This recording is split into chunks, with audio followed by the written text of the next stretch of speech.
আসসালামু আলাইকুম সবাইকে। আজকে শুক্রবারের দিন, আর শুক্রবারের দিন ছুটির দিন, যেমন সবকিছু মিলায়ে এই দিনটা একটু স্পেশাল থাকে আর রান্নাটাও একটু স্পেশাল করতে হয়। তো আজকে আমার হাজবেন্ডের পছন্দের একটা রান্না করব, কই মাছ ভাপা। এটা আমার হাজবেন্ড বেশ কিছুদিন ধরেই বলছিল, যেদিন থেকে কই মাছ কিনে নিয়ে আসা হয়েছে ওই দিনের পর থেকেই আমার মাথায়ও কাজ করছিল যে কবে রান্না করবো। তো আজকে শুক্রবার দিন স্পেশাল একটা দিন পেয়ে গেলাম হাতে, আর এই জিনিসটা করতে আমার বেশ ভালোই লাগে। আর তাছাড়া ছিল খাসির মাংস ভুনা।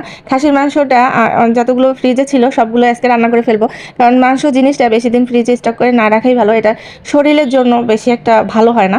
এছাড়াও পাশাপাশি অন্যান্য রান্নাও হবে। মোমো আপা চলে আসছে, আজকে একটু দেরি করে আসছিল, তারপরও আলহামদুলিল্লাহ সে এসেছে, এইটাই বড় শুক্রিয়া।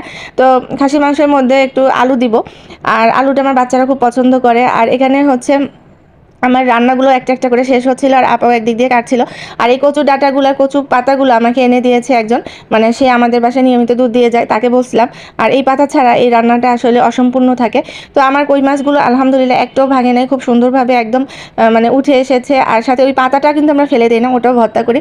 ওটা স্পেশালভাবে অনেক ভালো লাগে। গতকালকে আমার হাজবেন্ড একটা শাক নিয়ে এসেছে, এই নামটা হচ্ছে ঘি কাঞ্চন, কিন্তু আমি একে ডাঁটা শাক হিসেবেই দেখতাম, কিন্তু না, ডাঁটা শাক এবং এই শাকের মধ্যে একটু পার্থক্য আছে। তো আজকে হচ্ছে দুপুরের মেনু এই ছিল যে খাসির মাংস রান্না করা, কই মাছ রান্না করা, আর সাথে শাক আর একটু সালাদ ছিল। তারপরে ছাদে চলে গেছিলাম বিকেলবেলা গাছে পানি দিতে, যে দেখি যে নতুন কিছু সিম উঠেছে আমাদের নতুন গাছে, যে নতুনভাবে আবার চারা হয়েছে, সেখানে আবার শীতকালীন সবজি আসা শুরু হয়েছে। তো ভাবলাম অল্প কিছু সিম যেহেতু হয়েছে, এটাকে উঠিয়ে নিয়ে যাই, কালকে হয়তো বা ভর্তা করে খাওয়া যাবে। আর গাছের জিনিসের মানে অন্যরকম একটা স্বাদ। এখানে তো আমরা সারটা দিই না, একমাত্র জৈব সার দিয়ে এই সবজিগুলো ফলাই। তো আলহামদুলিল্লাহ এগুলো শরীরের জন্য যেমন ভালো, আর নিজেদের গাছের জিনিস তৃপ্তি সহকারে খাওয়াও যায়।